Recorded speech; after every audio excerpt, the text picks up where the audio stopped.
Vue dégagée, mais un chantier qui se poursuit autour de ce qui reste du viaduc Reyers. Deuxième phase des travaux de démolition. Les ouvriers s'attaquent aux rampes d'accès. Ce matin, les badauds viennent voir la nouvelle perspective et la suite du chantier, toujours impressionnant. Je suis venu avec mon petit-fils pour lui montrer de belles machines. Parce que ça vaut la peine, hein, on ne voit pas ça tous les jours. Et vous en pensez quoi de ce chantier, de la vue dégagée de ce matin ? Eh bien, c'est fort différent de ce que j'ai connu, mais enfin, comme je l'ai connu avant qu'il ne soit construit, pour moi, c'est une bonne chose. On enlève l'autoroute urbaine dans Bruxelles, c'est pas une mauvaise idée. Là, je trouve que ça... Et quand ils lancent de l'eau, c'est pour comme ça, il n'y a pas trop de poussière et qu'ils savent mieux casser. De l'eau aussi, parce qu'il y a toujours de l'amiante qu'il faut récupérer.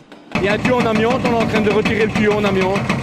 Voilà. Et donc il faut arroser et tout de suite ramasser ? Oui, tout de suite, oui. Directement, ça part en centre de tri spécial. Certains n'habitent pas le quartier, mais le viaduc fait partie de leur histoire. Alors ils veulent immortaliser ce moment quasi historique. Pas dans le coin, mais juste je prends une photo après je... C'est impressionnant ? Ben oui, là, voilà, c'est énorme. C'est une partie de Bruxelles qui disparaît.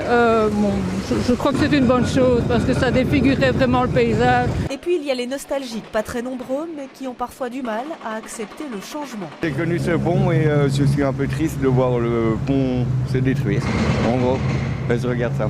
J'aurais préféré 7 millions de rénovations, 22 millions de suppression. Les travaux se poursuivent durant toute la semaine des vacances de la Toussaint. Une page de l'histoire de la mobilité et de l'urbanisme bruxellois sera alors définitivement tournée.